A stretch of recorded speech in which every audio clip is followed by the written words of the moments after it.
فرزند زہرا یہ حالات برے ہیں۔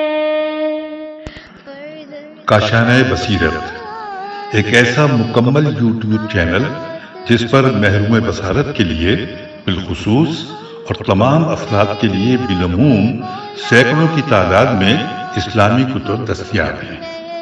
لہذا گزارش ہے کہ آپ اپنی ذمہ داری نبھاتے ہوئے کاشانہ بصیرت کو سبسکرائب کرنے کے ساتھ ساتھ بیل آئیکن کو پریس کیجیے تاکہ آپ علم کے حصول کے ساتھ ساتھ مذہب اہل بیت کی اشاعت میں بھی اہم کردار ادا کرتے رہیں۔ کاشانہ بصیرت۔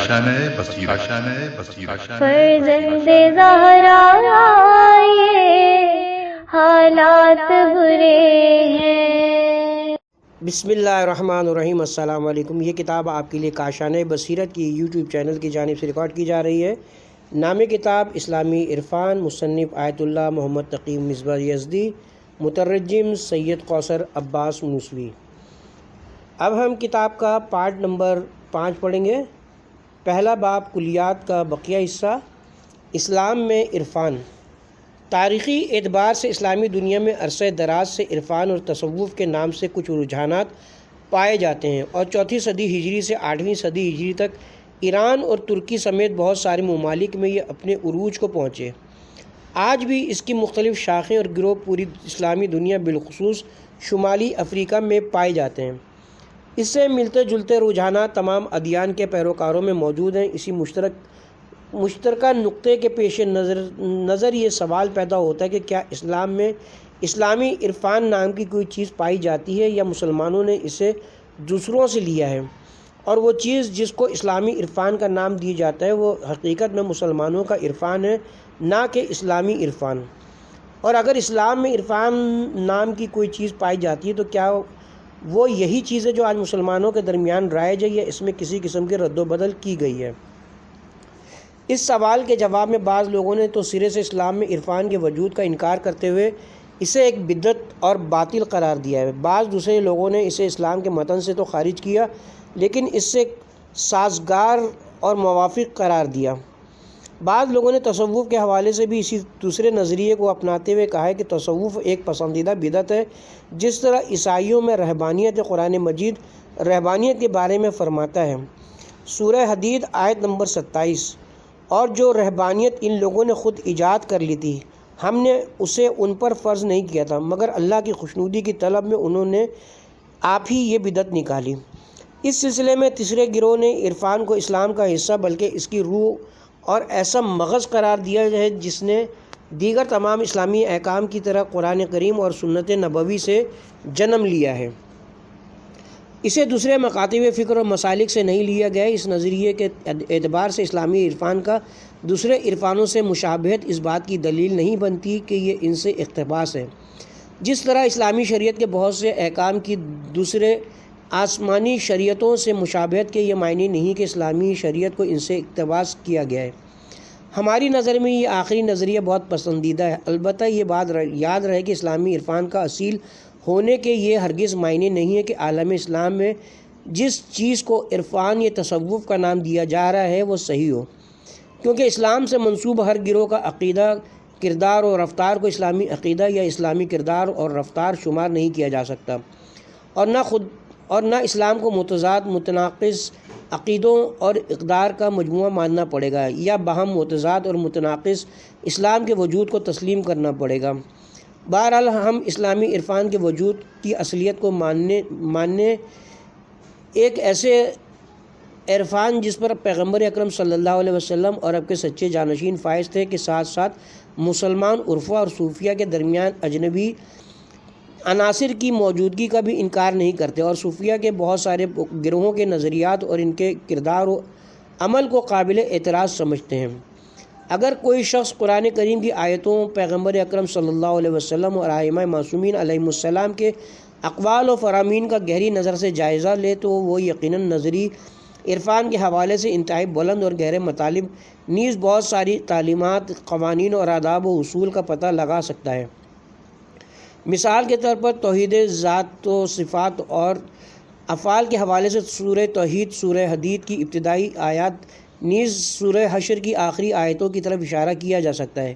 اسی طرح کچھ ایسی آیتوں کا نام بھی لیا جا سکتا ہے جس میں پورے عالم ہستی میں اللہ کی موجودگی اور تمام موجودات پر اس کے تسلط اور تمام مخلوقات عالم کا اس کی تسبیح و تقدیس اور اس کے حضور سجدہ تکوینی پر دلالت کرتی ہے۔ سورہ حدید میں ارشاد اقدس الہی ہوتا ہے، جو کچھ آسمانوں اور زمین میں سب اللہ کی تسبیح کرتا ہے اور وہ عزیز و حکیم ہے۔ آسمانوں اور زمین کی حکمرانی کا تعلق اس سے ہے، وہی زندہ کرتا ہے اور وہی موت دیتا ہے، اور وہ ہر چیز پر قدرت رکھتا ہے۔ وہ اول و آخر، ظاہر و باطن اور ہر چیز کی دانائی رکھتا ہے۔ سورہ حدید آیت نمبر 1 تا 3۔ اسی طرح اسی سورہ میں ارشاد ہوا ہے، تم جہاں کہیں بھی ہوگے وہ تمہارے ساتھ رہتا ہے اور تم جو بھی کرتے ہو خدا دیکھتا رہتا ہے۔ سورہ حدید آیت نمبر 4۔ ایک اور آیت میں ارشاد ہوتا ہے، وہ اللہ ہی ہے جس کے سوا کوئی معبود نہیں ہے، وہ غیب اور ظاہر کا جاننے والا، بہت ہی رحم کرنے والا اور مہربان ہے۔ وہ اللہ ہی ہے کہ اس کے سوا کوئی معبود نہیں ہے۔ یہ وہی ایسا بادشاہ جو پاک سار، سلامتی، امن دینے والا، نگہبان، سب پر غالب، اپنا حکم طاقت سے نافذ کرنے والا، بڑا ہی ہو کر رہنے والا ہے، جو کہ شریک گردانے جانے سے بے نیاز ہے۔ وہ ایسا خالق اور نئی صورتیں بنانے والا ہے کہ جس کا نام اور جس کی صفت بہترین نام اور صفات میں سے ہے۔ جو کچھ آسمانوں اور زمین میں ہے سبھی اس کی تسبیح کر رہے ہیں اور وہ عزیز و حکیم ہے۔ سورہ حشر آیت نمبر 42-43۔ دوسری آیت میں پڑھتے ہیں، کیا تم نے نہیں دیکھا کہ جو کچھ آسمانوں اور زمین میں ہے سبھی خدا کی تسبیح کرتے ہیں، اور یہاں تک کہ وہ سبھی طائر جو پر کھلے فضاؤں میں مہوے پرواز ہیں وہ بھی تسبیح پروردگار میں مشغول ہیں۔ سب اپنی تسبیح سے واقف ہیں اور جو کچھ کہ وہ کرتے ہیں خدا ان سے آگاہ ہے۔ سورہ نور آیت نمبر 41۔ اسی طرح سورہ اسراء میں ارشاد رب العزت ہے، اس کی تسبیح ساتوں آسمان اور زمین اور وہ ساری چیزیں کر رہی ہیں جو آسمان اور زمین میں ہیں، کوئی چیز ایسی نہیں جو اس کی حمد کے ساتھ اس کی تسبیح نہ کر رہی ہو، مگر تم ان کی تسبیح سمجھتے نہیں ہو۔ سورہ بنی اسرائیل آیت نمبر 44۔ سورہ رعد میں ارشاد الہی ہوتا ہے، جو کچھ آسمانوں اور زمین میں، چاہے از راہ اطاعت ہو یا اکراہ، سب چیزیں اس کو سجدہ کر رہی ہیں، اور سب چیزوں کے سائے صبح و شام خدا کے لیے سجدہ کرتے ہیں۔ سورہ رعد آیت نمبر 15۔ نیز سورہ نحل میں ارشاد اقدس الہی ہے، کیا ان لوگوں نے خدا کی خلق کردہ ہر چیز کو نہیں دیکھا ہے کہ اس کا سایہ کس طرح دائیں بائیں جھکتے ہوئے انکساری کی حالت میں خدا کے لیے سجدہ کرتا ہے، اور آسمانوں اور زمین میں جو بھی حرکت کرنے والی مخلوق اور فرشتے ہیں وہ سب خدا کے لیے سجدہ کرتے ہیں اور تکبر سے کام نہیں لیتے۔ سورہ نحل آیت نمبر 48-49۔ سورہ حامیم سجدہ میں پڑھتے ہیں، ہم عنقریب ان کو اپنی نشانیاں آفاق میں بھی دکھائیں گے اور ان کے اپنے نفس میں بھی، یہاں تک کہ ان پر یہ بات کھل جائے گی کہ قرآن واقعی برحق ہے۔ کیا یہ بات کافی نہیں کہ تیرا رب ہر چیز کا شاہد ہے؟ آگاہ رہو، یہ لوگ اپنے رب سے ملاقات میں شک کرتے ہیں، سن رکھو وہ ہر چیز پر محیط ہے۔ سورہ حامیم سجدہ آیت نمبر 53-54۔ سورہ نساء میں بھی آیا ہے، اور وہ جو کچھ انجام دیتے ہیں خدا پوری طرح ان پر محیط ہے۔ سورہ نساء آیت نمبر 108۔ سورہ بقرہ آیت نمبر 115۔ پس جدھر بھی رخ کرو گے وہاں خدا کو پاؤ گے۔ سورہ حج آیت نمبر 18 میں ہے، کیا تم نے نہیں دیکھا کہ جو کچھ آسمانوں اور زمین میں ہے، سورج، چاند، ستارے، پہاڑ، درخت اور جنبش کرنے والی ہر مخلوق اس کے لیے سجدہ کرتی ہے۔ اسی طرح قرآن مجید میں بعض ایسے مخصوص آداب و رسوم پر مشتمل آیات بھی ہیں جنہیں اسلامی سیر و سلوک کے قوانین کا نام دیا جا سکتا ہے، جیسے وہ آیات جن میں غور و فکر، ذکر اور دائمی توجہ، شب داری اور سحر خیزی، روزہ، سجدے اور راتوں میں تسبیح و تہلیل، عبادت میں خضوع و خشوع اور اخلاص، خدا کا عشق و محبت اور قربت اور رضایت الہی کے لیے اچھے اور نیک کام کی انجام دہی، نیز توکل سے مربوط آیات، اللہ تعالیٰ کے حضور تسلیم و رضا سے متعلق آیات، ان تمام قرآنی آیات کے علاوہ اس حوالے سے بہت ساری اسلامی روایات بھی موجود ہیں۔ یہاں پر اس حوالے سے موجود بے شمار آیتوں میں سے چند ایک کو بطور مثال پیش کرتے ہیں۔ سورہ بقرہ میں ارشاد ہوتا ہے، اور ایمان والے تو سب سے زیادہ اللہ ہی سے محبت کرتے ہیں۔ سورہ بقرہ آیت نمبر 165۔ سورہ مائدہ آیت نمبر 54، اللہ بہت جلد ایسے لوگوں کو پیدا کرے گا جن سے اللہ محبت کرتا ہوگا اور وہ اللہ سے محبت کرتے ہوں گے۔ سورہ بینہ آیت نمبر 8، اللہ ان سے راضی ہوا اور وہ اللہ سے راضی ہوئے۔ سورہ فجر میں انتہائی خوبصورت اور لطیف تعبیر کے ساتھ ارشاد اقدس الہی ہے، اے نفس مطمئنہ اپنے رب کی طرف پلٹ، اس حال میں کہ تو اس سے راضی اور وہ تجھ سے راضی ہو، پھر میرے بندوں میں شامل ہو جا اور میری جنت میں داخل ہو جا۔ سورہ فجر آیت نمبر 27 سے 30۔ سورہ بقرہ میں ان لوگوں کے بارے میں جنہوں نے اپنے آپ کو اللہ تعالیٰ کے سامنے سر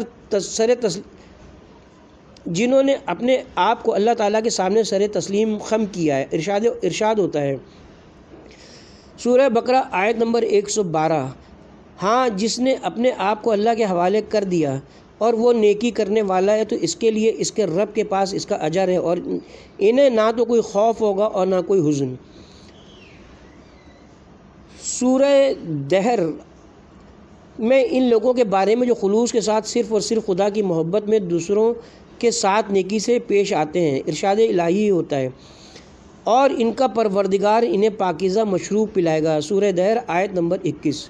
اسی سورہ ہی میں پیغمبر اکرم صلی اللہ علیہ وسلم سے مخاطب ہو کر یہ ارشاد فرمایا، اور رات کے ایک حصے میں اس کے سامنے سجدہ ریز ہو جایا کریں اور رات کو دیر تک تسبیح کرتے رہا کریں۔ سورہ دہر آیت نمبر 26۔ سورہ بقرہ میں ایسے مومنین سے متعلق ارشاد فرماتا ہے جو اپنے اس حقیقی محبوب کی رضائیت اور خوشنودی کے لیے اپنی جان اپنی ہتھیلی پر رکھتے ہیں، اور انسانوں میں کوئی ایسا بھی ہے جو اللہ کی رضا جوئی میں اپنی جان بیچ ڈالتا ہے، اور اللہ بندوں پر بہت مہربان ہے۔ سورہ بقرہ آیت نمبر 207۔ اسی طرح سورہ رعد آیت نمبر 22 میں ارشاد فرماتا ہے، جنہیں ان کے محبوب کا ایک جلوہ مشکلات اور مصائب کے مقابلے میں بردبار بناتا ہے، اور وہ لوگ اپنے رب کی خوشنودی کی خاطر صبر کرتے ہیں۔ اور سورہ لیل میں ایسے لوگوں کا نام لیا گیا ہے جو اگر دوسروں کے لیے کام کرتے ہیں تو ان سے کسی انعام یا شکریہ کی امید نہیں رکھتے، بلکہ یہ صرف اور صرف اللہ تعالیٰ کی رضائیت اور محبوب کے جمال کا جذبہ ہے جو انہیں اس کام پر ابھارتا ہے۔ سورہ لیل آیت نمبر 19-20۔ اور اس پر کسی کا احسان نہیں جس کا وہ بدلہ اتارنا چاہتا ہے، وہ تو اپنے رب اعلیٰ کی رضا جوئی کے لیے ایسا کرتا ہے۔ اور بھی کئی مقامات عبادات میں اخلاص کی طرف اشارہ فرماتا ہے۔ سورہ زمر آیت نمبر 2-3، آپ دین کو اسی کے لیے خالص کر کے صرف اللہ کی عبادت کریں، آگاہ رہو خالص دین صرف اللہ کے لیے ہے۔ اسی طرح سورہ آل عمران میں ایسے مومنینوں کا تذکرہ کیا گیا ہے جو ہر حال میں خدا کی یاد میں ہوتے ہیں، جو اٹھتے بیٹھتے اور لیٹتے ہر حال میں اللہ کو یاد کرتے ہیں، اور آسمانوں اور زمین کی ساخت میں غور و فکر کرتے ہیں، اور کہتے ہیں ہمارے پروردگار یہ سب کچھ تو نے فضول اور بے مقصد نہیں بنایا ہے، تیری ذات ہر عبث سے پاک ہے۔ سورہ آل عمران آیت نمبر 191۔ اور سورہ اسراء میں پیغمبر اکرم صلی اللہ علیہ وسلم سے مخاطب ہو کر فرماتا ہے کہ اگر مقام محمود کے متمنی ہو اور قرب الہی کے اعلیٰ مراتب پر فائز ہونا چاہتے ہو تو نماز شب پڑھا کرو۔ سورہ بنی اسرائیل آیت نمبر 79 قرآن کے ساتھ بیداری اور رات کا کچھ حصہ قرآن کے ساتھ بیداری میں گزارو، یہ ایک زائد عمل صرف آپ کے لیے ہے، امید ہے کہ آپ کا رب آپ کو مقام میں محمود پر فائز کرے گا۔ اسی طرح اسی سورہ ہی میں خدا کے بعض خاص بندوں کی توصیف بیان کرتے ہوئے فرماتا ہے کہ قرآن مجید کی تلاوت سنتے وقت ان کی یہ کیفیت ہو جاتی ہے کہ سورہ اسراء آیت نمبر 109، اور وہ ٹھوڑیوں کے بل گرتے ہیں اور روتے جاتے ہیں، اور اللہ ان کا خشوع مزید بڑھاتا ہے۔ سورہ ہود میں بھی ایسے مومنوں کا ذکر کیا ہے، جو ایمان اور عمل صالح کے علاوہ ایک اور خصوصیت بھی رکھتے ہیں، اور وہ خصوصیت اللہ سے ایسی انسیت ہے کہ خدا کے ساتھ ہونے کی وجہ سے ان کی روح اور جسم کو سکون ملتا ہے، اور اگر وہ خدا کے ساتھ ہو تو انہیں کوئی غم اور پریشانی لاحق نہیں ہوتی ہے۔ جو لوگ ایمان لائے اور نیک اعمال بجا لائے اور اپنے رب کے سامنے عاجزی کرتے رہے، یقیناً یہی اہل جنت ہے جس میں وہ ہمیشہ رہیں گے۔ سورہ ہود آیت نمبر 23۔ امیر المومنین امام علی علیہ السلام فرماتے ہیں،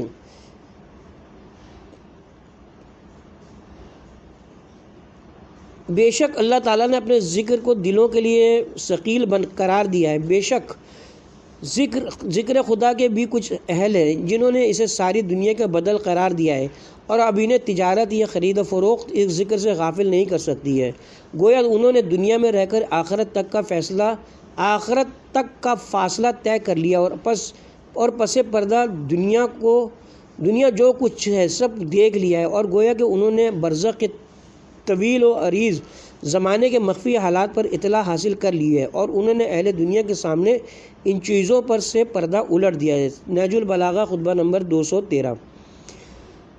مناجات شبانیہ میں ہم پڑھتے ہیں، پروردگار مجھ کو اپنی جانب مکمل انقطاع عطا کر اور میرے دل کی نگاہ کو اس نور سے روشن کر جو تیرا مشاہدہ کر سکے، تاکہ میری دیدہ بصیرت حجاب نور کو چاک کر دے اور عظمت کے معدن سے مل جائے، اور ہماری روحیں تیرے مقام قدس کی عزت سے وابستہ ہو جائیں۔ امام حسین علیہ السلام بھی دعائے عرفہ میں یہ مناجات کرتے ہیں، میرے معبود، آثار کی تبدیلیوں اور اطوار کے گوں نہ گوں ہونے سے یہ نہ سمجھوں، یہ سمجھا ہوں کہ تیری مراد یہی ہے کہ تو میری نگاہ میں ہر چیز میں پہچانا جاتا ہے، اور میں تیرے کسی امر سے جاہل و غافل نہ رہوں۔ کیسے تیرے اوپر استدلال کیا جا سکتا ہے اس چیز سے جو اپنے وجود میں تیرا محتاج ہے؟ کیا تیرے علاوہ کسی کے لیے ظہور ہے جو تیرے لیے نہیں ہے کہ وہ تیرا ظاہر کرنے والا ہے؟ تو کہاں غائب ہوا ہے کہ محتاج ہو جائے دلیل کا جو تجھ پر دلالت کرے، اور تو دور ہوا ہے کہ آثار ملانے کا سبب بنے۔ وہ آنکھ اندھی ہے جو تجھ کو اس پر نگراں نہ سمجھے، اور وہ معاملہ نقصان میں ہے جس کے لیے تو اپنی محبت کا حصہ قرار نہ دے۔ میرے معبود، مجھ کو مقرب لوگوں کے حقائق سے آگاہ کر اور مشتاق لوگوں کے راستے پر چلا۔ اس نے کیا پایا جس نے تجھ کو کھو دیا، اور اس نے کیا کھویا جس نے تجھ کو پا لیا؟ وہ مایوس ہوا جو تیرے علاوہ پر راضی ہوا، اور وہ گھاٹے میں رہا جس نے تجھ سے منہ موڑا۔ اسی طرح امام زین العابدین علیہ السلام مناجات مریدین میں یوں عرض کرتے ہیں، خدایا ہم کو اپنی طرف پہنچنے کے راستوں پر چلا دے، اور ہم کو لے چل اس راستے کی طرف جو تیری طرف پہنچنے کا قریب ترین راستہ ہے۔